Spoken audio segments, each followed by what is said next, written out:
नमस्कार विद्यार्थी मित्रांनो, स्वयं अकॅडमी पुणे यांच्या YouTube प्लॅटफॉर्मवरती तुमच्या सगळ्यांचं हार्दिक स्वागत आहे।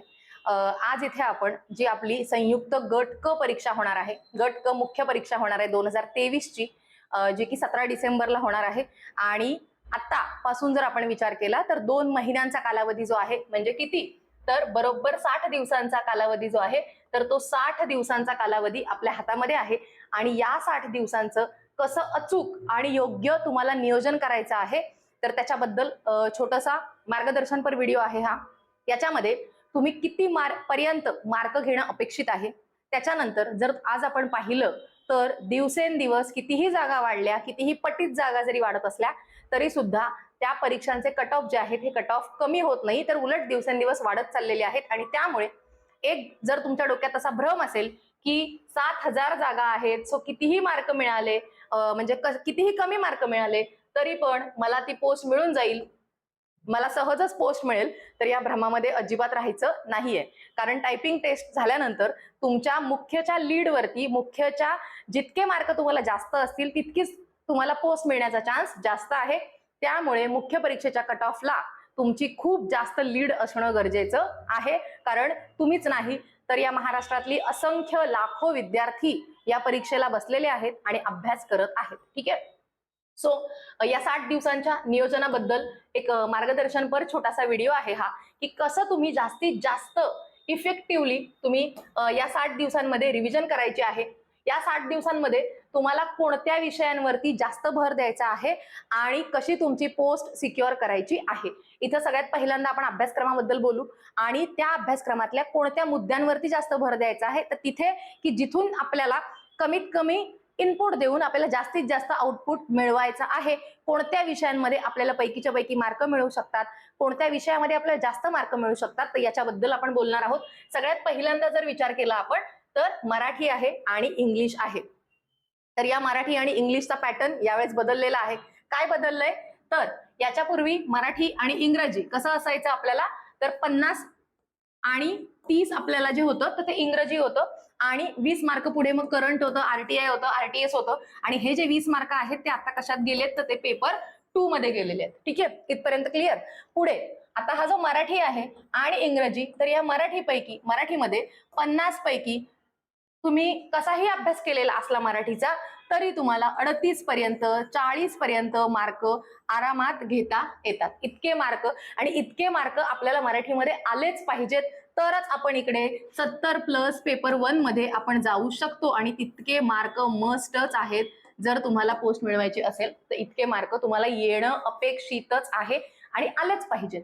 दुसरी गोष्ट, आता इंग्रजी आधी जे की 30 मार्काला होतं, आपण इथे बघितलं जे आधी 30 मार्काला होतं, आता जे 20 मार्क एक्स्ट्रा झालेले आहेत, तर त्याच्यात काय वाढू शकतं, तर ग्रामरचा जो भाग आहे तर तो थोडासा वाढणार आहे, वोकॅब्युलरीचा जो भाग आहे तर तो वाढणार आहे, आणि एक पॅसेज जो असतो आपला तर तो ऍज युज्युअल एक पॅसेजच असावा आणि असेल। ठीक आहे, सो वोकॅब्युलरीचा भाग आणि ग्रामरचा भाग आता वाढणार आहे। सो त्याची कशी तुम्हाला इफेक्टिव्ह रिव्हिजन करायची आहे आणि आता या दिवसांमध्ये मराठी आणि इंग्रजीची पण इफेक्टिव्हली रिव्हिजन कशी करायची, सो त्याच्याबद्दल बोलू। याच्या आधी जे पेपर 2 मध्ये असलेले आपले बाकी जे सब्जेक्ट आहेत तर त्या सब्जेक्ट बद्दल आपण थोडंसं बोलून घेऊ। इथे बघा, सगळ्यात पहिल्यांदा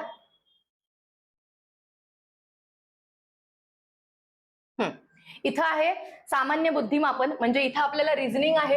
ठीक आहे, रिझनिंग, त्याच्यानंतर करंट आहे आणि इथं मॅथ्स आहे आपल्याला। ठीक आहे, मॅथ्स आहे। सो हे 10 आणि हे 10 म्हणजे 20 मार्क आपल्याला अपेक्षित आहेत की ते आपल्याला मॅथ्स आणि रिझनिंग मधूनच येणार आहेत। त्यामुळे मॅथ्स आणि रिझनिंगची आता दररोज प्रॅक्टिस झालीच पाहिजे, दररोज प्रॅक्टिस याची झालीच पाहिजे मॅथ्स आणि रिझनिंगची, कारण 20 मार्क आहेत। इथं हे 10 मार्क जे आहेत तर ते करंटचे आहेत। इथे 5 आणि 5 मार्क, हे 10 मार्क कशाचे आहेत, तर आरटीआय आणि आरटीएसचे आहेत। त्यानंतर पॉलिटी जे आहे, ठीक आहे, त्याच्यानंतर आहे पॉलिटी आपल्या सगळ्यांचं झालेलं आहे व्यवस्थित, आउट ऑफ आपल्याला मार्क त्याच्यात घेता येतात। त्यामुळे करायचं काय, तर हे जे काही मुद्दे दिलेले आहेत या मुद्द्यांचे जे पीवायक्यू आहेत, हे पीवायक्यू तुम्हाला परत एकदा चांगले रिवाइज करून घ्यायचे आहेत।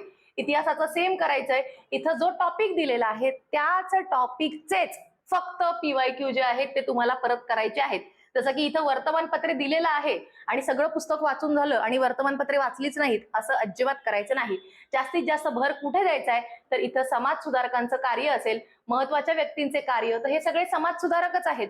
इथं सामाजिक आणि आर्थिक जागृतीमध्ये सगळे समाज येतात. ब्राह्मो समाज असेल, प्रार्थना समाज असेल, आर्य समाज असेल, हे जे काही सगळे समाज आहेत तर ते सगळे इथे येणार आहेत आपल्याला. त्याचबरोबर शिक्षणाचा विचार केला तर शिक्षणाशी निगडीत जे घटक आहेत त्यांचा आपल्याला अभ्यास करायचा आहे. समकालीन चळवळी जे आहेत म्हणजे गांधी चळवळींचा संपूर्ण भाग तर तो इथं आपल्याला, आणि राष्ट्रीय चळवळीमध्ये पण तेच असहकार आंदोलन असेल, आपलं सविनय कायदेभंग असेल, छोडो भारत चळवळ असेल, तर या सगळ्या गोष्टी इथं आपल्याला अभ्यासायच्या आहेत. इथं भारताचा आणि महाराष्ट्राचा भूगोल जो आहे तर याचे जितके जास्त तुम्हाला पीवायक्यू वाचता येतील तितक्या जास्त पीवायक्यू ची तुम्हाला रिव्हिजन करायची आहे. कशी रिव्हिजन करायची आहे तर हे लोकसंख्येचं स्थानांतर आणि लोकसंख्या टॉपिक बघूनच त्याचे पीवायक्यू तुम्हाला सॉल्व्ह करायचे आहेत. पर्यावरण मागच्या वर्षांचे जेवढे काही पीवायक्यू आता आलेले आहेत, आतापर्यंत पर्यावरण कधीच वाचलं नाही. आता कुठलं पुस्तक वाचू पर्यावरणाचं आणि कसे मार्क मिळवू यापेक्षा आतापर्यंत आलेले सगळे पीवायक्यू वाचा. बऱ्यापैकी तुमचे जे काही घटक आहेत तर ते तुमचे कव्हर होणार आहेत. त्याच्यानंतर सामान्य विज्ञानाचा जर भाग बघितला तर सामान्य विज्ञान आणि तंत्रज्ञान, तर इथं 20 मार्क, ठीक आहे. हा वाला जो भाग आहे तर या भागामध्ये आपल्याला 20 मार्क अपेक्षित आहेत आणि हा अर्थव्यवस्था याच्यामध्ये 20 मार्क.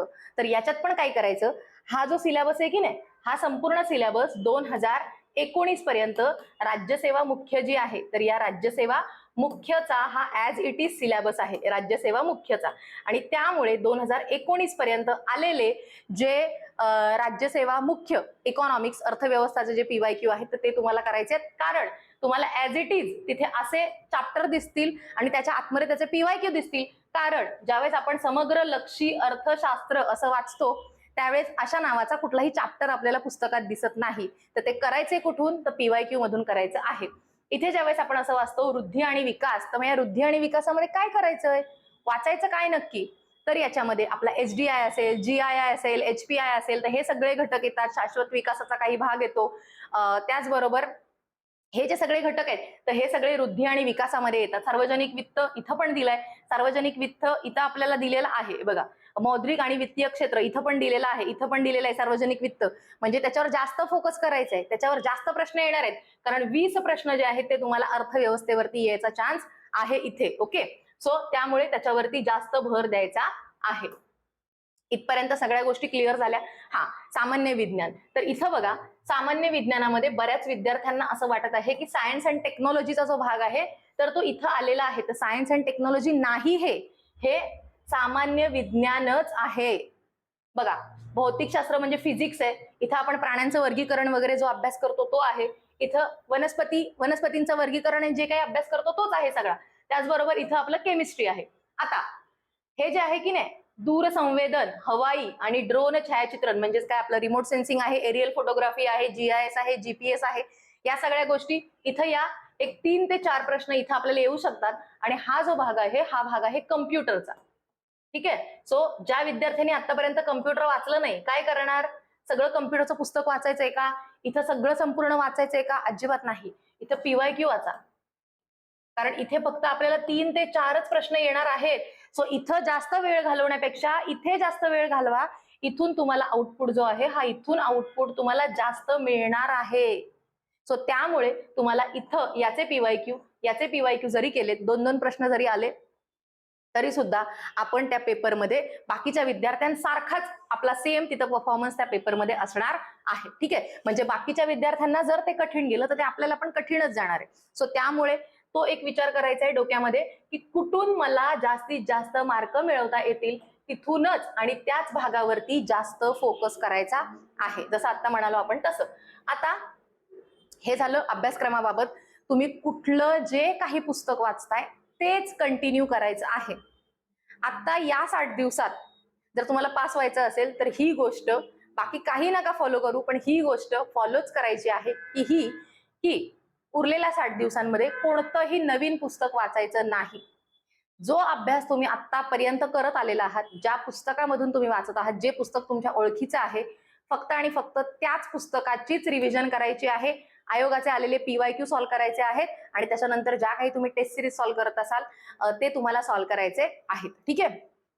त्याच्यानंतर याच्यासाठी तुम्ही काय करणार, इकॉनॉमिक्ससाठी जसं आपण मगाशी म्हणालो, जे आयोगाचे राज्यसेवेचे जे पेपर आहेत 2019 पर्यंतचे, त्याच्यातला तुम्ही हा जो भाग आहे हा भाग तुम्ही तिथून करू शकता.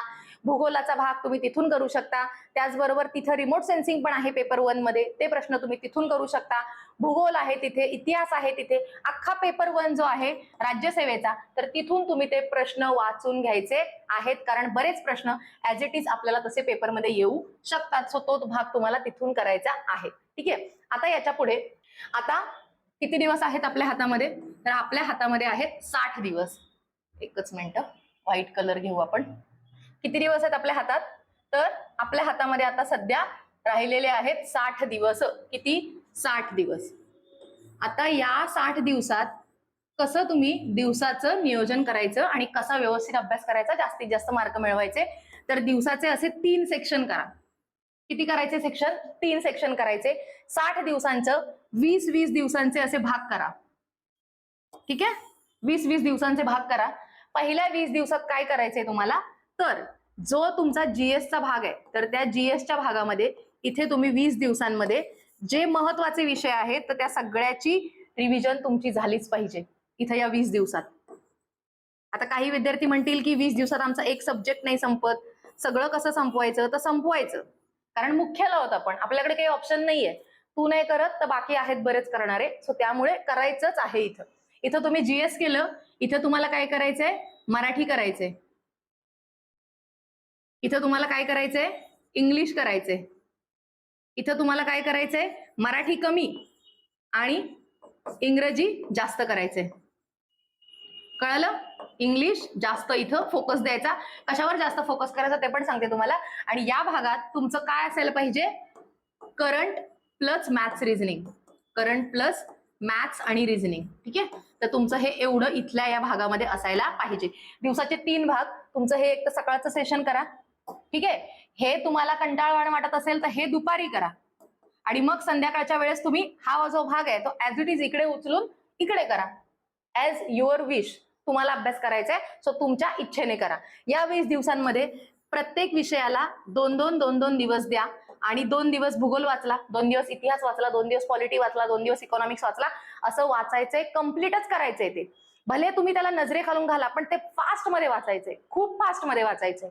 त्याच्यानंतर इथं पण तुम्हाला परत काय करायचंय, तर प्रत्येक विषयाला 2-2 दिवस देऊन काय करायचंय, रिव्हिजन करायचे, फास्ट रिव्हिजन करायचे. इथं तुम्हाला काय करायचे, PYQ वाचायचे.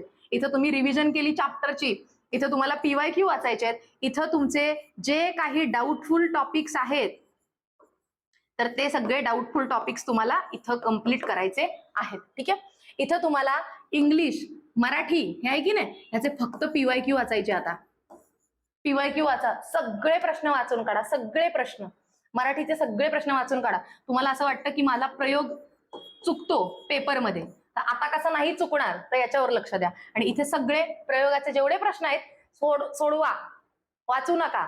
तुम्ही टिक केलेले आहे कर्तरी, तर कर्तरीच दिसतो आणि मग तिथं ऑप्शन येतात 4, मग कर्तरी का कर्मणी का भावे का संकर काही समजत नाही. तर ते करायचं काय, तर इथं प्रश्न सोडवायचा. रामाने रावणास मारले, मग काय आहे त्याच्यात, कुणाला प्रत्यय लागलाय, कुणानुसार बदलतोय, काय होतंय, ते तुम्ही इथंच सगळं करायचंय. सगळं तुमचं चेक आणि एरर्स तुमच्या ज्या काय आहेत, सगळे ट्रायल्स, ते तुमचे इथंच झाले पाहिजेत. इथं तुम्हाला फक्त आणि फक्त PYQ वरती जास्त फोकस करायचा आहे इंग्रजीच्या. ज्या वेळेस आपण इंग्रजीचे PYQ वाचत नाही, नुसती थिअरी वाचून गेलो पेपरला, की जी 4 वाक्य आलेली असतात की नाही, त्या 4 वाक्यात नक्की चुकलंय काय आणि कोणतं वाक्य बरोबर आहे, आयोगाचा पॅटर्न काय आहे, आयोगाने कुठल्या टॉपिकवर प्रश्न विचारलाय, काहीच कळत नाही, काहीच कळत नाही. सगळी वाचलेली वाक्य बरोबर वाटतात आणि त्यामुळे त्याच्यासाठी एकच ऑप्शन आहे, आयोगाचे जास्तीत जास्त ग्रामरचे PYQ सॉल्व्ह करणं. ठीक आहे, इथं तुम्ही काय करायचंय, वोकॅबलरी आहे, या वोकॅबलरीवरती जास्त भर द्यायचा आहे. जेवढी आयोगाची वोकॅबलरी आहे तेवढीच पाठ करा. आता काही विद्यार्थी असं म्हणतील की तुम्हाला कोणी सांगेल की SP बक्षीतूनच हे सगळं आलं, ते वाच, पालनसुरी मधून आले सगळे हे वोकॅबलरी, तर तिथून वाच. अजिबात नाही. पास व्हायचं असेल तर हे अजिबात करू नका. आयोगाने इतके सिनॉनिम्स विचारलेले आहेत, इतके अँटॉनिम्स विचारलेले आहेत, इतके वन वर्ड सबस्टिट्यूशन, इतके इडियम अँड फ्रेजेस, इतके होमोनिम्स, इतक्या स्पेलिंग्स. तेवढंच करा, तेवढंच करा, पण ते परफेक्ट करा. कसाही पॅटर्न बदलून आला तरी तुम्हाला कळणार आहे की कसा प्रश्न विचारलाय, कुठल्या टॉपिकचा प्रश्न आलाय, ते तुम्हाला तिथे नक्कीच आठवेल जर तुम्ही इथे हे सॉल्व्ह केलं तर. इथे तुम्हाला काय करायचंय, आयोगाने आतापर्यंत विचारलेला मॅथ्स आणि रिझनिंगचे जेवढे प्रश्न आहेत, कमीत कमी दिवसाला 20-20 प्रश्न जे आहेत ते सॉल्व्ह करायचे. करंट जे काही तुम्ही करंट बद्दल आपण थोडंसं बोलणार आहोत की करंटचा अभ्यास नक्की करायचा आहे कसा, पुढच्या परीक्षा असतील, आताच्या परीक्षा असतील, तर सगळ्या या गोष्टींसाठी करंटचा अभ्यास करायचा कसा आणि करंट नक्की कुठून येतंय आणि करंटला टॅकल कसं करायचं, मार्क कसे मिळवायचे की नेहमीच तुक्के मारायचे, काय करायचं करंटसाठी, तर ते आपण पुढच्या व्हिडिओमध्ये बोलणार आहोत. सो इथं तुम्हाला काय करायचंय, जे तुम्ही करंट वाचलंय फक्त वाचलेल्याच करंटची रिव्हिजन करा. कारण भारतात राज्य फक्त 28च आहेत आणि बऱ्याचशा गोष्टी एकाच राज्यात झालेल्या आहेत, त्यामुळे वेगवेगळं वाचाल तर उत्तर सापडणार नाही. जे वाचलेलं आहे त्याचीच फक्त तुम्हाला रिव्हिजन करायची आहे. मॅथ्स आणि रिझनिंग आयोगाने विचारलेल्या प्रश्नांचीच फक्त तुम्हाला रिव्हिजन करायचंय. हा पूर्ण भाग तुम्ही उचला आणि इथे ठेवा, ठीक आहे. आणि हा जो मराठी आणि इंग्लिशचा भाग आहे तो इथे ठेवा आणि हा जो जीएसचा भाग आहे ते इथे ठेवा. फक्त एक गोष्ट लक्षात ठेवा, जो तुमचा दिवसातला इफेक्टिव्ह आणि ज्याच्यामध्ये तुमची जास्त इफिशियन्सी असते ज्या काळामध्ये, तिथं तुम्हाला जीएस ठेवायचा आहे. आणि जिथं तुमची इफिशियन्सी कमी असते, जिथं तुमचा मेंदू नाही चालत, तुम्हाला झोप येते, तुम्हाला अभ्यास करावं असं वाटत नाही, तिथं तुम्हाला काय ठेवायचंय, तर हा वाला भाग ठेवायचा आहे. एवढंच लक्षात ठेवा. मग याला तुम्ही तुमच्या सोयीनुसार ऍडजस्ट करा. पण दिवसाचे असे 3 भाग झाले, असा अभ्यास झाला तरच सगळं कव्हर होईल. कारण इथं सगळं आहे आणि दोन्ही पेपर एकाच दिवशी द्यायचे आहेत. पहिला पेपर झाला तो मग कसाही गेला तर दुसरा पेपर तरी द्यायचाच आहे आणि तो त्याच दिवशी आहे. त्यामुळे जर तुम्हाला जास्त इफिशियन्सीने रिव्हिजन करायची असेल, खूप चांगली रिव्हिजन कंप्लीट करायची असेल, सगळे प्रश्न आयोगाचे वाचून घ्यायचे असतील, तर तुम्हाला याच्याशिवाय काहीच पर्याय नाही. एवढे दिवस झाला आपण अभ्यास करत आहोत आणि मुख्यची संधी मिळाली आहे. सगळ्यात महत्वाची गोष्ट म्हणजे ही की आपल्याला मुख्य परीक्षा देण्याची संधी मिळालेली आहे. त्या पहिल्या संधीचं सोनं करा आणि पोस्ट मिळवायचे. शेवटच्या फायनल लिस्टमध्ये तुमचं नाव आलं पाहिजे. ह्या व्यवस्थित स्ट्रॅटेजीने तुम्ही अभ्यास केलात तर 135 प्लस मार्क तुम्ही इझिली, 130 म्हणूया, 130 प्लस मार्क तुम्ही इझिली घेऊ शकता, इझिली घेऊ शकता. हे असं जर व्यवस्थित तुम्ही केलं. आणखीन एक, जर तुम्ही इथं 30 दिवस केलेत की नाही आणि इथे जर 30 दिवस केलेत तर काय होईल सांगते तुम्हाला, ते पण सांगते काय होईल. की इथं जितके जास्त तुम्ही दिवस स्वतःला द्याल तितके दिवस ते वाढत जाणार आहेत. आपण काय म्हणतो, 30 दिवसात पूर्ण करायचंय ना, हळूहळू करू, नाही होणार, होणार नाही. त्यामुळे इथल्या 2 दिवसात भूगोल अर्धच वाचून होऊ देत, बस ठेवा. इथं परत वाचायचंय 2 दिवसांनी, कळलं. मग इथं ती रिव्हिजन होणारच आहे. PYQ वाचा, तिथं रिव्हिजनच होणार आहे. आणि त्यामुळे अशा पद्धतीने व्यवस्थित अभ्यास करा आणि खूप चांगले मार्क जे आहेत तर ते तुम्हाला त्या मुख्य परीक्षेमध्ये 100% मिळतील. आणि सगळ्यात जास्त फोकस तुम्हाला कुठे करायचा आहे, तर मराठी आणि इंग्रजी जो आहे तर त्या मराठी आणि इंग्रजीवरती करायचा आहे. आयोगाचे जितके आलेले प्रश्न आहेत, इंग्लिशचे जितके आलेली वोकॅब्युलरी आहे तर ती सगळी तोंडपाठ करा. कुठलंही नवीन पुस्तक वाचू नका. जे वाचलेलं आहे तेच वाचा, तेच सारखं वाचा आणि तरच आपण शुअर शॉट त्या प्रश्नाचं उत्तर देऊ शकतो आणि शुअर शॉट त्या उत्तरापर्यंत पोहोचू शकतो. आणि त्यामुळे नवीन काहीच वाचायचं नाही, ठीक आहे. तर थांबूया इथे आपण आज. जे काही सांगितलेलं आहे तर ते माझं स्वतःचं मत आहे. आणि दुसरी गोष्ट, याच्यात तुम्ही तुमच्या सोयीनुसार कसाही बदल करू शकता. फक्त मॅटर काय करतं, अभ्यास करणं. मॅटर काय करतं, पास होणं. मॅटर काय करतं, जास्तीत जास्त मार्कने पास होणं आणि अंतिम यादीमध्ये स्वतःचं नाव पाहणं, हे मॅटर करतं. आणि त्यामुळे अभ्यास कसाही करा, कसाही करा, फक्त पास व्हायचं आहे. अंतिम यादीमध्ये आपलं स्वतःचं नाव आपल्याला पाहायचं आहे, ठीक आहे. थांबूया आपण इथे.